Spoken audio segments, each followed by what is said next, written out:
Good afternoon and welcome to another Appel Academy webinar where today we'll be continuing our series for retiring and transitioning federal employees.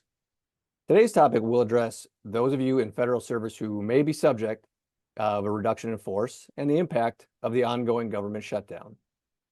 Areas we'll address include actions you can take now if you're impacted and preparing for possible retirement decision or transitioning into a new role. I'm Andrew Chafee. I'm an advisor in Appel's Reston, Virginia office. Joining me once again today is Sean Steele.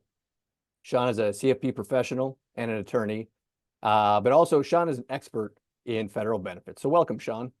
Thank you, Andrew. Now, for those of you who may not be familiar with Appella, we are a fee-only fiduciary firm, and we provide financial planning and investment management for individuals across all walks of life. Our firm has offices throughout the country, but if you happen to be joining us in the Washington, D.C. area, here in our Reston office, we have served federal executives and professionals since our founding back in the 90s. We like to think that our commitment to federal and military professionals has always been a part of our DNA. Now, today's course is intended for those affected by the ongoing government shutdown and continuing force reduction efforts. And if this doesn't describe your situation exactly, well, we encourage you to stick around anyway, as we'll be covering a number of retirement topics that likely may be of interest to you. And if you know somebody that would have benefited from today's course, we are recording this conversation, and you're more than welcome to share the recording after it's sent out. Now, Sean, if you want to jump to the next slide there, you're going to see a QR code on your screen. If you'd like to schedule some time to discuss your personal situation with us in more detail, that QR code that you're seeing will take you to a webpage where you can provide your contact information, and we'll reach out to schedule a complimentary 15-minute conversation to help us better understand your situation. Now, if you're not ready to reach out just yet, but decide to by the end of this webinar, we'll be bringing that code back up at the conclusion of today's discussion. And if you should decide later on that you would like to get in contact with us, that code will remain active in the recording when it gets sent out. Now, as we have in previous webinars, we'll use a question and answer format where I will pose questions to Sean and allow him to highlight some of the considerations as you reflect on your options in this time of transition.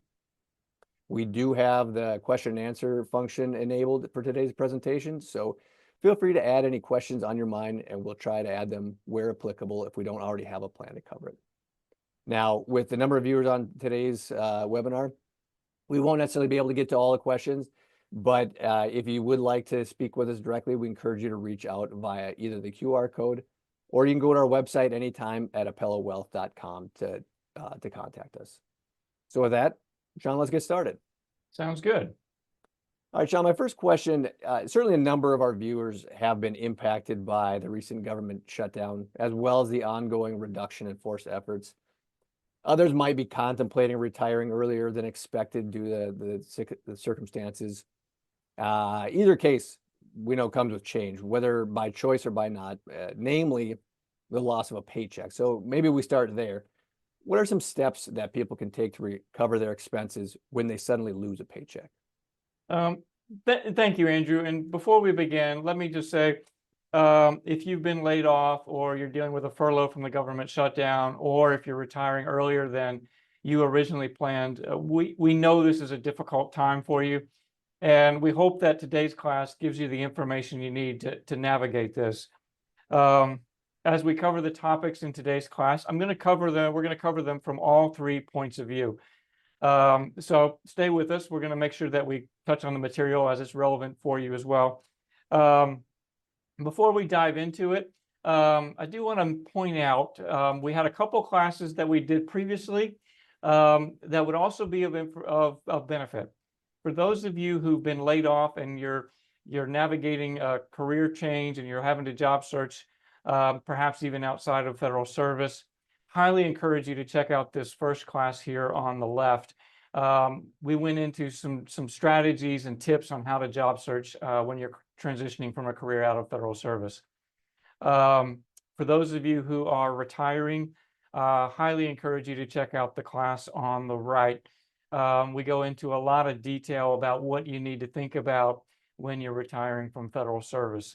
To get to these classes, just go to our website, appellawealth.com, click on events, and then scroll down to where you see the past webinars and events. Both of these classes have a little more information about specific topics than what we could get in today's class. So with that said, if you've unexpectedly lost your salary due to a government RIF or government shutdown, we need to think about how we're going to replace your paycheck from a lot of different angles. And the difficulty with the government shutdown is we have no idea how long this is going to last. And during this period, you're probably going to need to use some of your emergency fund to help to help it last longer. We might want to look at some other options as well. We might want to look at reducing your expenses, filing for unemployment, and maybe even using some of your savings beyond your emergency fund. And we're going to look at all of these in a little more detail as we go through today's class. So with that said, let's get started with the expense side of the equation first. Now, the goal here is to reduce discretionary non-essential expenses. So we want to identify those things that we can do without right now. And then if you pay for most things with a credit card or a debit card, you can probably identify them by just logging into your account, running a report for the last 12 months of transactions, and just kind of eyeball it. Just kind of look down the list and look for those things that, you could cancel right now and not really miss. For those of you that use budgeting software, you can run the same report. Just, use your software, run a report for the last 12 months of expenses, and then just do the same exercise. Just kind of, scroll down the expenses and just kind of eyeball it, looking for things that you could cut out. Now, to give you some ideas of some things to look for as you're scrolling down the list, think about things like automatic monthly charges, subscriptions that you can cancel. Eating out is another good one. It's going to be a lot cheaper to buy groceries and cook than it is to eat in a restaurant. If you've been making extra principal payments on your mortgage, that's something you can certainly pause right now. You can always resume it later on, but pausing it right now is going to reduce the outflows that you have going out when you're trying to figure out how to replace your paycheck. If you find expenses that you can't eliminate completely, ask yourself, is it possible to reduce it? So for example, if you have premium TV subscriptions, can you get what you need from streaming or the internet? Is there a less expensive package available? And so as we're looking at our expenses, we may need to think creatively. We may need to think about them a little differently. Is your cell phone plan, is it more than what you need?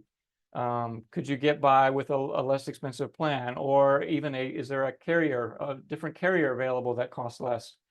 So those are some ideas to look at. One more place to look: if you have whole life insurance and you have a premium coming up, if you have cash value in the plan, you should be able to use the cash value in the plan to pay the premium. And really, I would suggest doing that because that's going to reduce the amount that you have to come out of pocket right now for. To do that, really just need to probably call your insurance agent or your insurance company and just tell them you'd like premiums to be paid for from the cash value in the plan. So reviewing our expenses is going to give us an idea of what our essential monthly expenses are going to be. And to kind of figure that out, you can take your expenses, subtract the things that you've identified that you can eliminate, and then that's going to tell you what your essential monthly expenses are. And this is going to be important because this is going to tell us how much we need to cover each month. Now, for those of you who are retiring, reviewing your expenses is also going to be important because we're probably going to need to supplement your pension with a distribution from savings. And really the only way to figure out how much we need to pull out of savings each month is to kind of take a look at your expenses so that we know, okay, of our expenses, our pension is going to cover this much, and then we need to cover the rest from savings. We're going to go into that a lot more detail a little bit later on in today's class. Okay, so that's some things that we want to think about on the expense side. But we can also look at ways to increase the amount of income that we have available to us. A couple ideas to check. If your spouse has been maxing out his or her 401k contributions, consider scaling that back to the employer match right now. So just to kind of walk through an example, let's say that your spouse has been contributing 15% of salary to his or her 401k, but the company match is only up to the first 5%. you can scale the contributions back to 5%. You're going to free up a little bit more money that you can use for the month-to-month bills, but you're still taking advantage of the employer match at the same time. Couple other places to look. If you have a health savings account or a flexible spending account, do you have expenses that you could submit for reimbursement right now? So for those of you who've been furloughed or laid off, this is going to give you a little bit more money to help pay those month-to-month expenses. Things like, do you have dependent care expenses earlier in the year that you haven't submitted to the dependent care flexible spending account? Those kinds of things would be good to do right now. For those of you who have a health savings account, it's real easy for money to pile up in the health savings account because the money can stay in there from year to year to year, and whatever we don't use rolls over. And normally that's not a bad thing because it builds up tax-free money that we can use.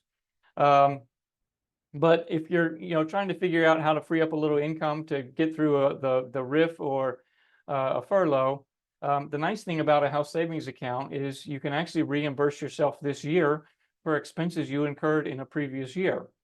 And it's pretty simple to do. If your health savings account is connected with your federal employee health insurance plan, the expense data should be flowing from the health plan over to the health savings account. And it's just a matter of logging in and identifying which expenses you want reimbursement for.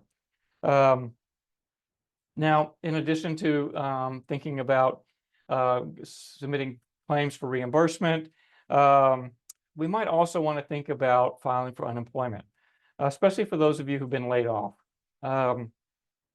You're eligible for unemployment if you've been laid off.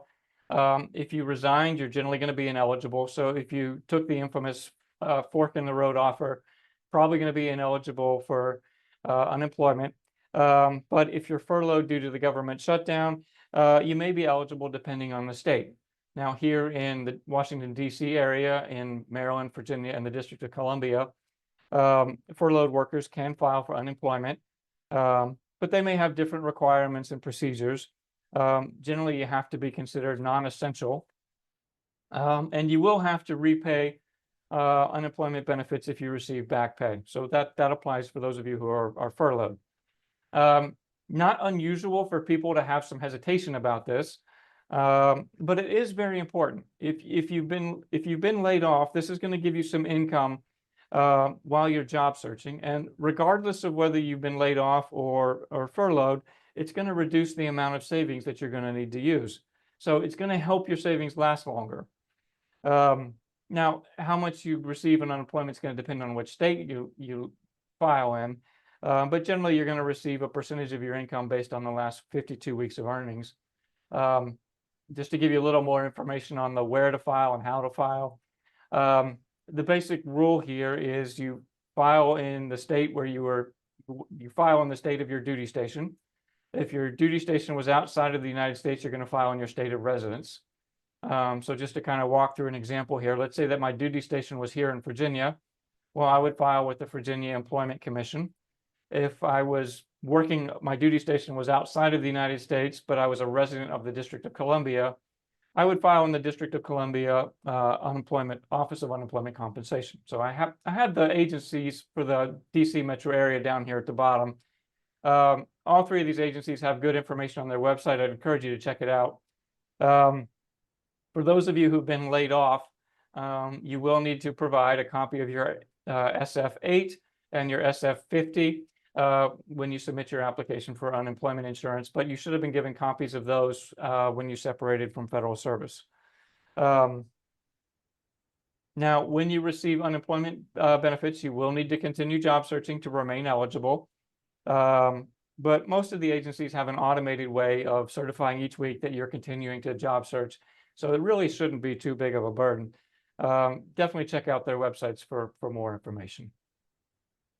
Thanks, Sean. It's very helpful. So maybe continuing that line of questioning, when we consider using our savings to cover expenses when the paycheck goes away, people might be thinking, well, I've got more than one type of account. Which one should I draw funds for? So what order would you recommend using their accounts to help cover these monthly expenses? Yeah, that's a good question. So whether you've been furloughed, laid off, or you're retiring earlier than you planned, we need to replace your paycheck, and I'm going to cover all three scenarios, so stay with me. For those of you who have been laid off or furloughed, unemployment may not be enough. If your spouse works, your spouse's salary may also help. But if you need to supplement your income with your savings, we want to use your emergency fund first. This is exactly the scenario we have emergency funds. We have emergency funds so that we have something liquid and available to us, and something that we can use without disrupting our long-term financial goals. So if you have an emergency fund, use that first. If you exhaust it or you don't have one, the next place to look would be a brokerage account. Now, a brokerage account is nothing more than an account that you would have at a custodian like Charles Schwab or Fidelity. And the good news with brokerage accounts is these are not retirement accounts. So with retirement accounts, we have restrictions on when and how we can use the money. With brokerage accounts, you can use the money whenever you want. And in our practice, we often recommend clients include an allocation to short-term bonds in their brokerage account to act as a backup emergency fund just for scenarios like this. So that would be the next place I would look. Now, kind of related to the brokerage account, but it's another place to look. If your spouse works in a corporate setting, your spouse's compensation may include receiving company stock as part of your spouse's compensation. Now, what we've noticed in our practice is as those shares vest, they tend to build up. So if your spouse works in a corporate setting, I would look to see if you have some shares available of company stock that you can sell. Now, a couple things that you need to be aware of. Companies often have financial ethics requirements, just like when you're in federal service. There are financial disclosure requirements and there's ethics rules. Companies have very much the same thing. And companies will sometimes require their employees to hold a certain percentage or a certain amount of company stock. So make sure you understand what the rule is there. The other thing that we need to be aware of is if your spouse works in a corporate setting, by the nature of your spouse's position, your spouse probably has knowledge or access to inside information, meaning information that's not available to the public yet. So the way companies manage insider trading is they will typically have windows about once a quarter when employees are allowed to sell their shares in company stock. Now, during the trading window, what the company does is make sure all the information is out and available to the public so that employees can sell their shares without having to worry about insider trading. So make sure you know when the trading window is. If you're coming up on a trading window and you're not sure whether you should sell some shares or not, I would go ahead and err on the side of selling some shares. We don't know how long the shutdown is going to last. If you got halfway through the quarter and realized you needed some money, and you don't want to be in hindsight thinking it would have been better to sell some of those shares. So again, if you're coming up on a trading window and you're kind of on the fence about whether to go ahead and sell some shares, err on the side of having a little extra money around right now. It's not going to be a bad thing. Now, if we have to use your TSP to fund your expenses, that's going to be a little bit more problematic, and we're going to talk about why that's the case. The TSP is a retirement account, and there's some unique stuff that comes along with that. You may have heard you can take a financial hardship withdrawal from the TSP, and that's true, but there are a couple catches to it. The first catch is you have to still be employed in federal service. All right. Now, for those of you who've been laid off, you've been separated from service, you're no longer employed. So that avenue isn't going to be a viable option. The second catch to it is if you're under 59 and a half, you're still going to owe a 10% tax penalty on what you take out. So the problem with that 10% tax penalty is it makes this option unappealing if we have other options available to us. And so the thing that we want to keep in mind about the TSP, I mentioned it's a retirement account, and it's got restrictions and when and how we can use the money. And one of those restrictions is if you take money out before 59 and a half, you're going to owe a 10% tax penalty. Now, that's the general rule for retirement accounts, but there is an exception to the TSP. So this might apply for those of you who've been laid off or retired. You can withdraw money from the TSP if you separate from service in the year that you turn 55 or older. So if you're not quite 59 and a half, but you separated from federal service in the year that you turn 55 or older, you can pull money out of the TSP and use it for example, your month-to-month expenses without having to pay that 10% tax penalty. Now, there are a couple considerations that we want to think about when we pull money out of the TSP. And one is, when we take money out of the TSP, we're not only removing what we take out, but we're also going to be removing the growth on that money that would have occurred if it stayed in the TSP and remained invested. So that can create a problem a little bit later on in retirement because that growth is not there to help fund retirement when we get there. The other thing that we want to think about is every dollar that we take out of the TSP is going to be taxed.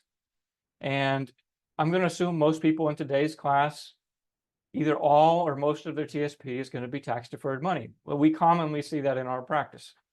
And that's not necessarily a bad thing. But what that means is every dollar that we take out is going to be taxed, and it's going to be taxed at ordinary income rates. So just to kind of walk you through an example, we have an example that we like to walk through. And our office here we're right outside Washington, D.C., so we like to pay homage to George and Martha Washington. So we're going to walk through an example about how this comes into play. And let's assume George and Martha Washington are 62 years old and they're going to retire. And let's assume that their living expenses are $120,000 a year and they want to spend $10,000 on travel. All right, so our total expenses are $130,000 a year. And let's assume George has a federal pension for $40,000 from his years in federal service. So of our $130,000, we know we can cover $40,000 from our pension. That leaves us with $90,000 of uncovered expenses. And let's assume that they're going to delay Social Security and they're going to fund this by taking it from the TSP. And let's just assume it's all tax deferred money. Now I have a question for you. How much do we have to take out of the TSP to cover our $90,000? Now, you probably guessed, because I'm asking the question, that the answer is not $90,000 and it's going to be something else. And you would be right. All right, so to cover that $90,000, we need to pull out $115,000. Now, the reason why we have to pull out $25,000 more than what we needed was because we also have to think about what we need to cover our expenses, but we also always have to remember we got to cover the taxes on what we take out. So let's walk through this. If we take out 115 plus our $40,000 pension, that gives us total resources of $155,000. Now I'm going to assume George and Martha are residents of Virginia, so we're going to owe federal and state income tax on that. And the federal income tax is going to be about $17,300. The state income tax is going to be about $7,700. So when we subtract our federal and state income taxes from our total resources, what we have left over is what we need to cover our $130,000 of expenses. Now, for this example, I assume that George and Martha, like I said, are residents of Virginia. I assume they're married, filing jointly. They have no dependents, and they were standard deduction taxpayers. Now, the point in this is we always have to account for the taxes. And what that means is when we take money out of the TSP, it probably means we're going to use a lot more than what we need just to cover our expenses. So we're probably going to end up using a lot more than what we might have guessed. And for those of you who are retiring, this is going to be very important because we want to make sure that the amount that we're taking out of savings is going to be sustainable. We want to make sure that we can get to the end of retirement without running out of money. And this is where financial planning can be very valuable, because with financial planning, what we do is we look at your spending goals, we look at your income from your pension and Social Security and your savings, and we map it out now all the way through retirement, year by year by year, to make sure that we can get all the way to the end of retirement without exhausting your savings. And seeing that your plan works can be a great source of confidence. Now, for those of you who are retiring a little earlier than you originally planned, financial planning can also be very valuable in your case because you're looking at a longer time horizon than you originally planned. So we want to make sure with that longer time horizon that you can get to the end of retirement without running out of money. Now, for those of you who are mid-career, this illustrates why using TSP funds can be harmful in the long run. Now, in this example, I did not include a 10% tax penalty. But if I had included a 10% tax penalty, we would have had to pull even more out of the TSP. And so for these reasons, we want to consider distributions from the TSP to be really a last resort options when we don't really have any other choices. Thanks, Sean. That 10% kind of caught my attention. I think it's safe to say most would probably prefer not to face that 10% penalty. Are there options for people who want to make withdrawals without paying that 10% penalty? Yeah, if for those of you who are laid off and you need to use some of your savings, there are a couple options that we can also look at. One place to look would be if you have an inherited IRA. Now, an inherited IRA is nothing more than a retirement account that you inherited perhaps from a parent, a family member, or even a friend. And the good news with inherited IRAs is the rules around inherited IRAs are completely different than the rules governing your retirement accounts. And the good news here with inherited IRAs is we can take out whatever we want without having to incur a 10% tax penalty. Now, another option to consider would be taking a loan from your TSP or a spouse's 401k. During government shutdowns, you can take a loan from your TSP. The normal eligibility rules are still going to apply. If you're laid off, you're going to be ineligible for a TSP loan, but you may be able to take a loan from a spouse's 401k. So that could be an option if you've been laid off.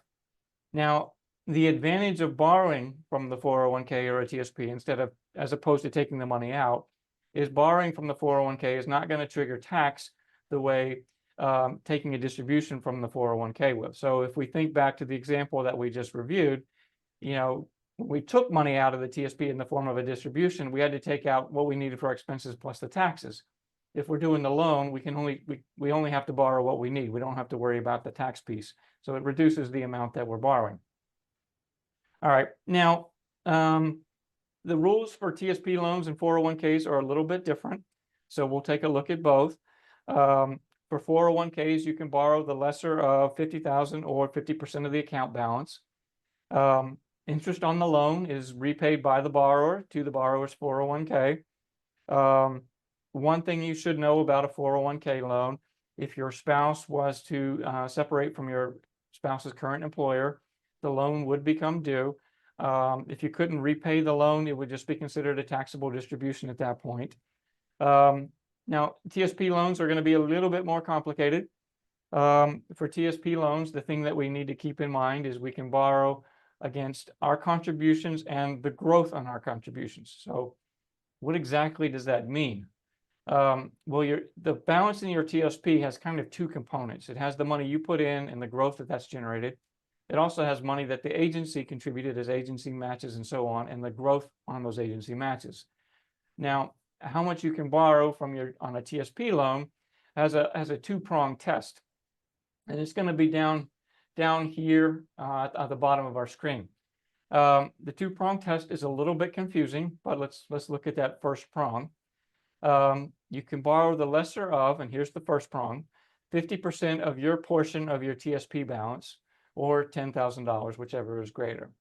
All right, now your portion of the TSP balance, what that refers to is the amount that you put in and the growth that you've received on your contributions. All right, that's our first prong. All right, now our second prong is 50,000 minus your highest outstanding loan balance in the last 12 months. So even if you've repaid a previous TSP loan in the last 12 months, that's going to be subtracted from the 50,000 to determine what the number is for this prong. So it's a little bit of a confusing test, but if you're thinking about a TSP loan, what I would suggest is give the TSP a call. I'm confident they would be able to kind of walk you through this and help you figure out, okay, how much can I borrow from the TSP, and help you figure out whether this is a viable option. What you need to know for TSP loans is the interest rate is determined by the G Fund. After the shutdown ends, there are no penalties to prepay the loan. So if you want to borrow it to get through the government shutdown, and then when you get back paid, just repay the loan, you can certainly do that. If you separate from service before repaying the loan in full, you will have three options. You can pay the loan in full, you can continue paying the loan according to the original terms of the loan, or you could elect to have it considered a taxable distribution. So, Sean, we've covered some steps to deal with the loss of income, but I'm sure another question that some of our viewers have is, how do I keep my health insurance?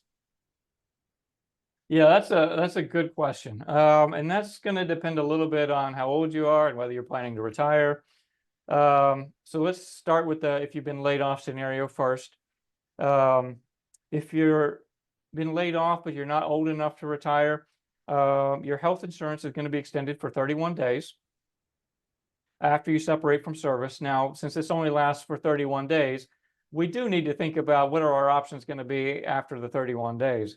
And the option that you choose may depend on whether you're single or your spouse works. So after 31 days, you'll have the option for temporary continuation of coverage. That's a kind of a mouthful, but it's the federal government's equivalent of COBRA, which means you're allowed to stay on your federal employee health insurance. But here's the bad news. You can stay on it for 18 months, but here comes the bad news. You're going to pay full premiums plus an additional 2%. So the government's going to stop paying its part of the premiums. You're going to pay the full amount. And if that wasn't bad enough, you have to pay an additional 2%. Now, if that number ends up being a lot more than what you want to pay, you do have the option during this time period to switch your health plan. So what I would do is take a look at the federal employee health plans and see if there's one that has a lower premium that has an amount that you prefer to pay. That's an option. You can go to OPM's website. They have a tool on there where you can put in your zip code, and they can show you all of the options available in your zip code. And so that could be a tool that you could use to help decide what to do. You can also consider purchasing a plan through the Affordable Care Act marketplace. Now, if you're married and your spouse works and has health insurance available through your spouse's employer, this may be your best option. Okay, so let's walk through this. Let's say that before you were laid off, your family was covered under your federal employee health plan.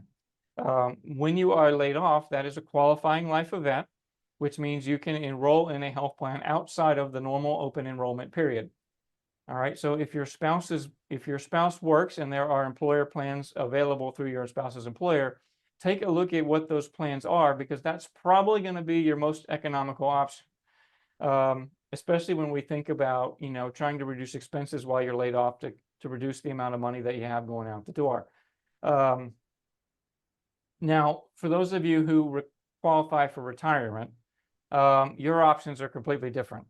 Generally, if you're eligible for an immediate retirement, probably going to be eligible to keep your health insurance as well. And we would suggest keeping your health insurance in retirement, because if you cancel it, you can't get it back.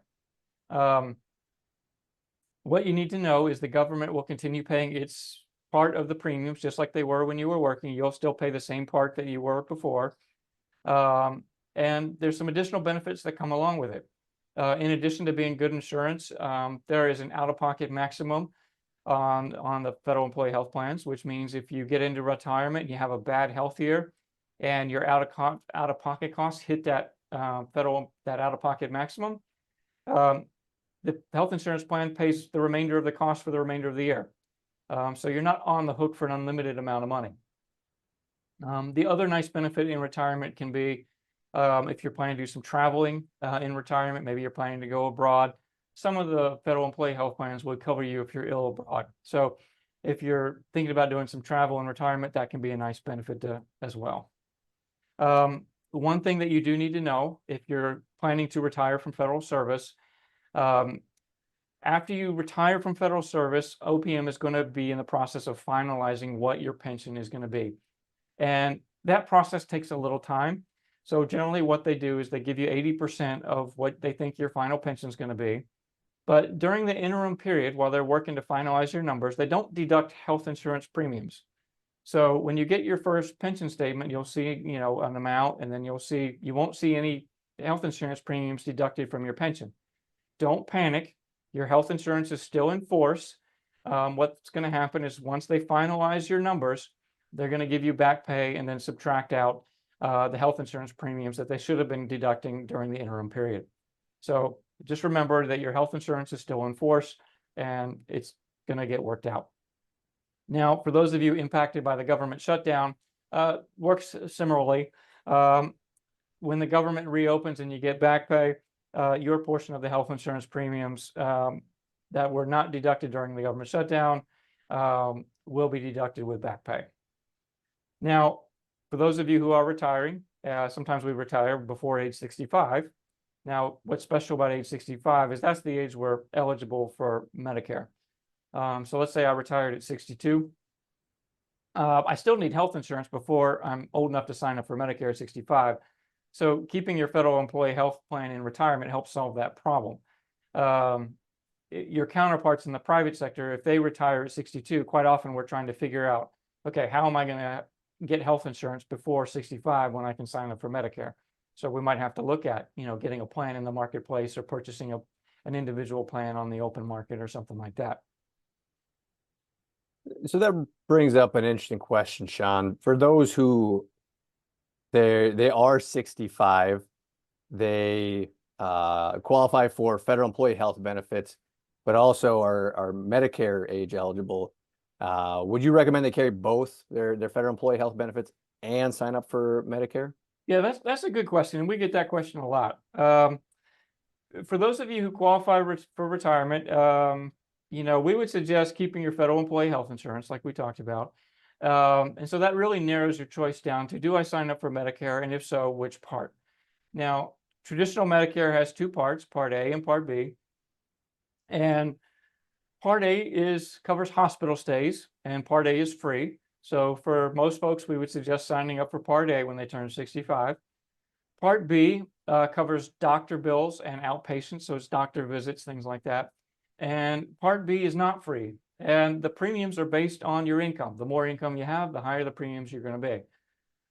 So we need to put some thought into this. Now, what happens when you have both Medicare and your FEHB plan in retirement is Medicare pays first, and your federal employee health plan is going to pay second. So your federal employee health plan is really only picking up whatever Medicare doesn't cover. And because there's a benefit to the health insurance for this, they offer some incentives to do this.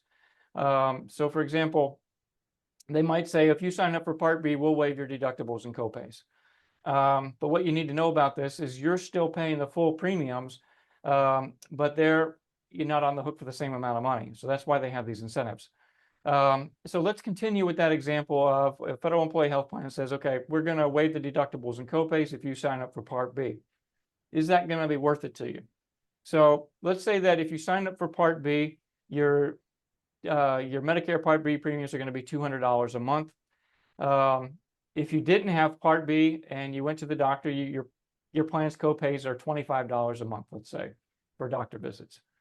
All right. So if I sign up and I pay the $200 a month for Medicare Part B, I avoid the $25 for doctor visits, but it's going to take me 8 visits to the doctor every single month just to equal my $200 that I'm paying for the Medicare Part B premiums.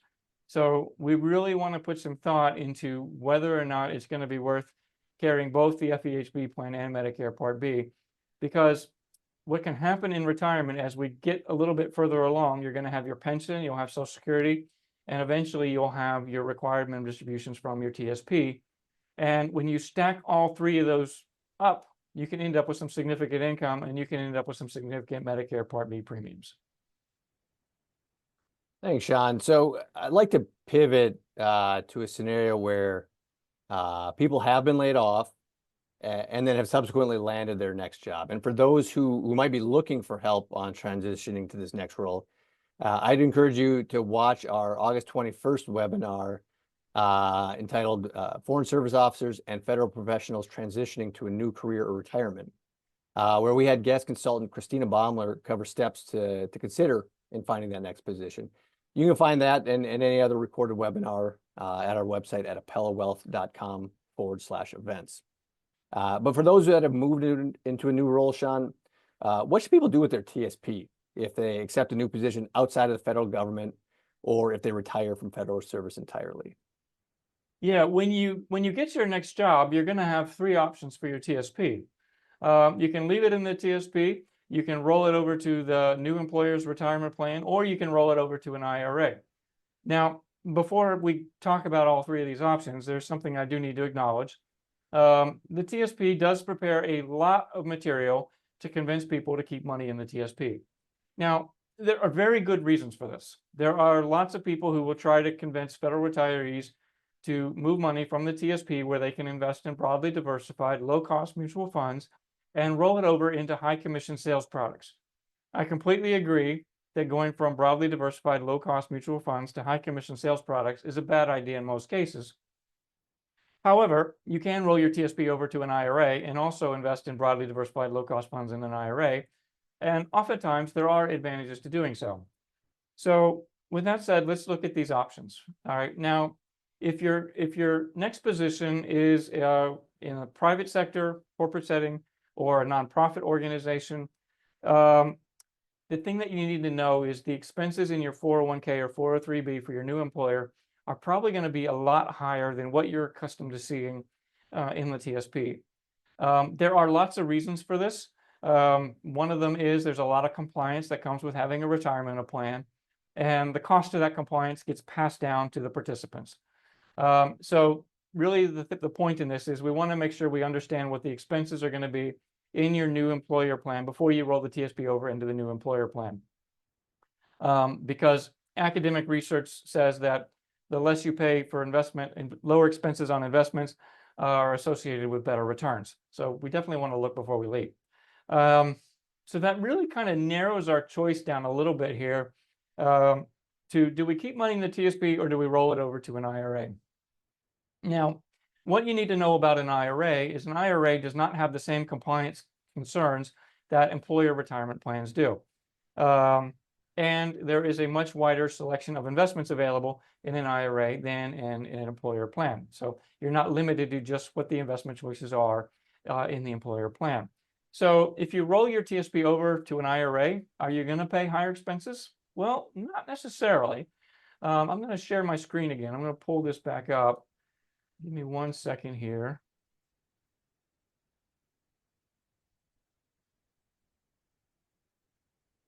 Okay, so here I have, we have a chart that has the TSP funds going down the left side, and we have the expense ratio for the TSP funds in the middle, and we have an equivalent of what you can get in the IRA on the right side of the screen here, the right two columns.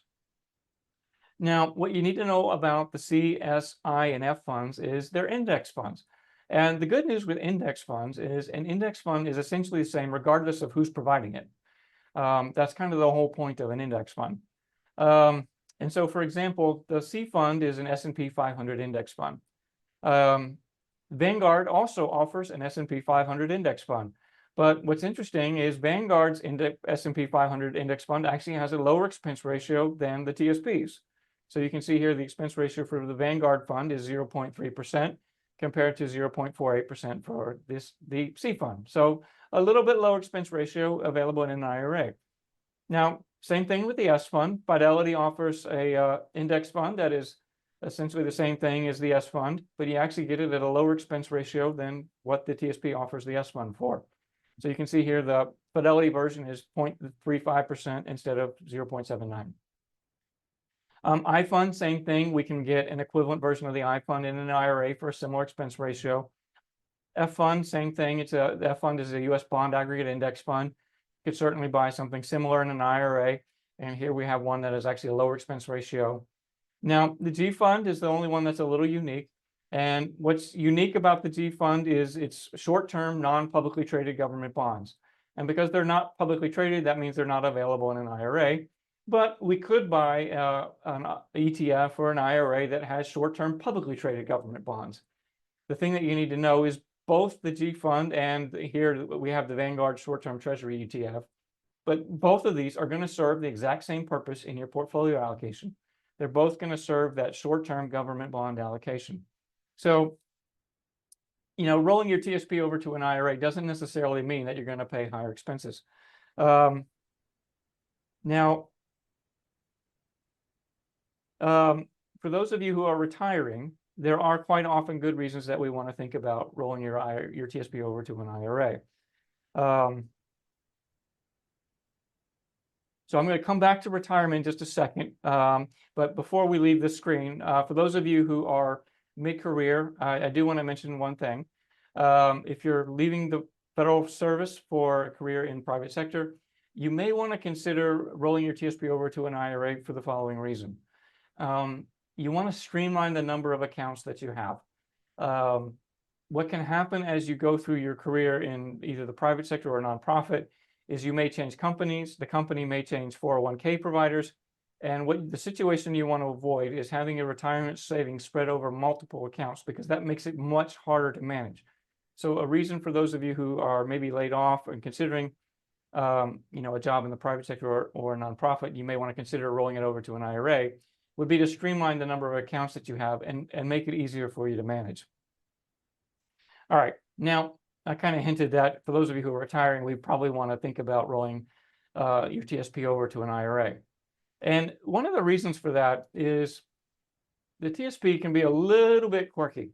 All right, so for those of you who are retiring, we want to think about the scenario where you've retired, your paycheck's gone, you've got your pension coming in, but we need to supplement it with a distribution from savings. So ideally, what you want to have happen is every month you have your checking account hit with an automatic deposit from your savings. It kind of replaces your paycheck that way. The difficulty is TSP will do that, but the problem is how they fund that monthly distribution. TSP will fund it by taking money proportionally from all of the funds that you have in your TSP. So let's say you have all 5 funds. And let's say that the stock market just happens to be down 20% this month. TSP doesn't say, wait a minute, stock market's down 20%. We really should not be selling from the CNS fund right now, because if we do that, we're selling low. They don't do that. They're just going to fund it anyway. And if you think about the old adage, buy low, sell high, that's the opposite of what you would be doing, because the TSP is forcing you to sell low. If the stock market's down 20%, you want to fund that monthly distribution by funding it from bonds, not by selling stocks while they're down. You can avoid that problem by rolling your TSP over to an IRA. An IRA will allow you to say, okay, stock market's down this month. I'm going to pull this month's monthly distribution from bonds, and I'll wait to pull money from stocks until after the market recovers. You can do that in an IRA. All right, the other thing that can be a little bit problematic with the TSP in retirement is your tax withholdings can actually get a lot more complicated in retirement. Now, why is that? When you're working, you have your wages and you have your withholdings come from your wages. And once you get that dialed in, it works pretty smoothly. Now, what happens in retirement is you go from having 1 income source, your wages, to 3. And so the number of moving parts you have is a lot bigger. All right, so in retirement, you're going to have your pension, you're going to have distributions from savings, and you're going to have Social Security. And you're going to have to coordinate the tax withholdings on all of this. So that becomes a much bigger project in retirement. And where TSP kind of makes this headache even more of a headache is TSP says, we're just not going to withhold state income tax. So now you've got more moving parts, but yet you've got this constraint that you have to work around. So this is another problem that you can solve by rolling your TSP over to an IRA. Now, I want to point out a couple other little quirks with the TSP real quickly. The other thing to keep in mind about the TSP is there's some limits on how they pay out beneficiaries that can impact your estate plan. So one of the little quirks in TSP is TSP will not pay a contingent beneficiary until all your primary beneficiaries are deceased. All right, there's a lot of legalese there. What does all that mean? All right, so let me give you an example. Let's say I have a TSP and I have a son and I have a daughter, and I want my son and daughter to inherit the TSP 50% each. But if something happens to my son, I want my son's share to pass to my son's children. And if something happens to my daughter, I want my daughter's share to pass to my daughter's children. So in this example, my son and daughter are the primary beneficiaries, and my grandchildren are the contingent beneficiaries. The problem is TSP will not do what I just laid out. If something happens to my son's share is going to pass to my daughter. So my daughter's going to get 100% of my TSP. That's the opposite of what I wanted, because I wanted my son's share to pass to my son's children. This is another problem you can avoid by rolling your TSP over to an IRA. All right, so just keep in mind, limitations with the TSP may not line up with what you would like to accomplish with your estate plan. A couple other things to be aware of, as many people in today's class know, TSP switched systems a few years back. When they did that, not all of the data migrated over from the old system to the new system. And one of the things that didn't necessarily migrate over was, in some cases, account beneficiaries did not migrate over. So log into your TSP. If you don't see a beneficiary there, you need to go through the process of putting a beneficiary on your TSP because most likely it did not migrate over from the old system. Couple other things to keep in mind. With the TSP, accessing your money in retirement is a little harder than some of the other custodians where you might have an IRA. They tend to be a lot more flexible and easier access to. And that's especially true in the later retirement years. In our practice, we've had a lot of problems with the TSP in the later retirement years. The electronic process that they have for everything nowadays does not match up very well with the later years. If we think about our family members that we've known in those later retirement years, you can imagine a fully electronic process where no one can help. That doesn't go very well. So that would be another reason to get ahead of that and potentially roll your TSP over to an IRA. So that's when you should roll your TSP over to an IRA.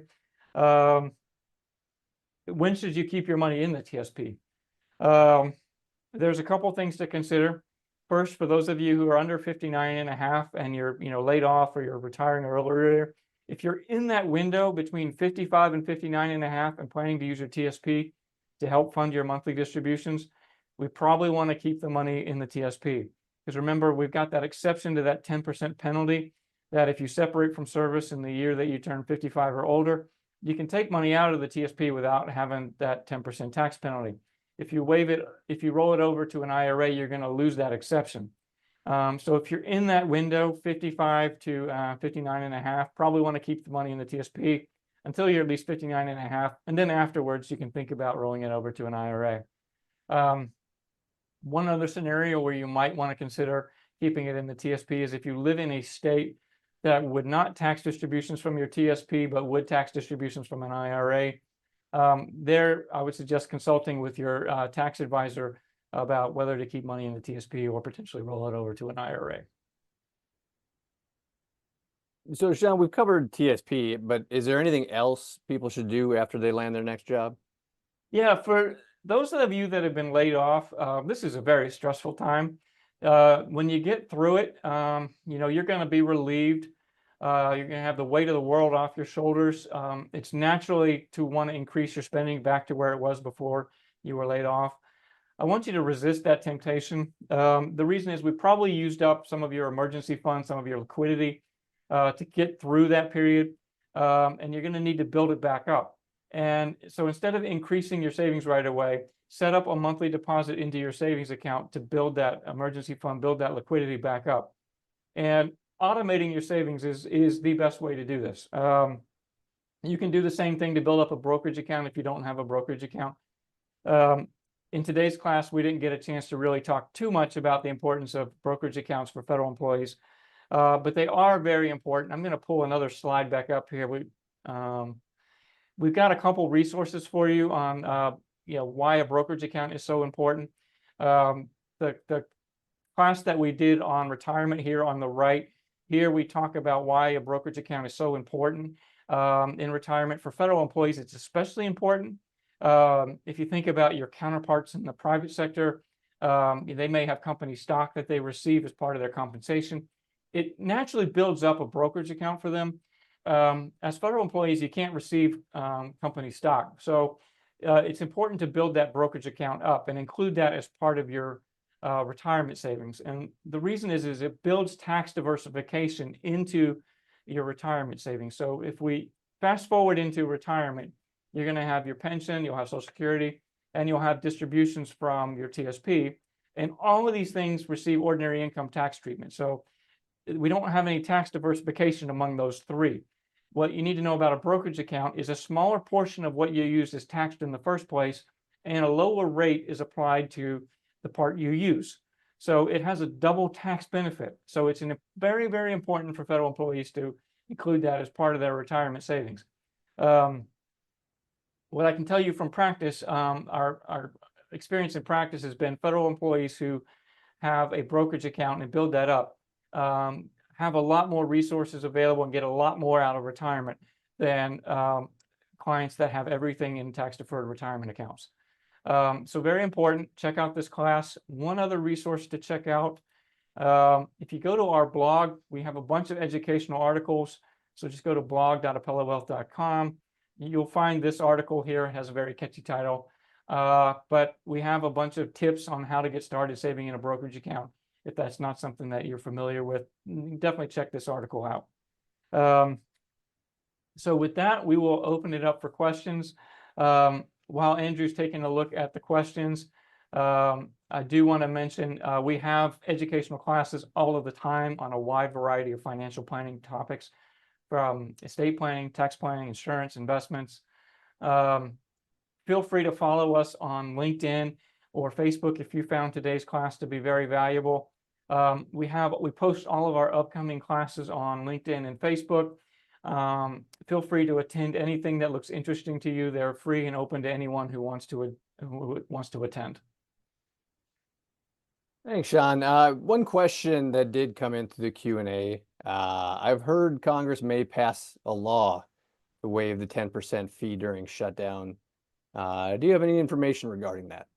Yeah, there was a proposal in Congress to waive the 10% during the shutdown. Last we checked, that has not gone anywhere. So stay tuned. I would say follow your local news. They'll probably mention it. But as of this class, it hasn't gone anywhere yet. All right. Well, I think that concludes today's webinar. On behalf of all of us at Apella Wealth, we'd like to thank you for joining us today. This webinar recording will be shared, and we would encourage you to share it with anybody that you know that may have benefited from today's information. So until next time, we look forward to another Apella Academy webinar. Take care. Thank you for attending.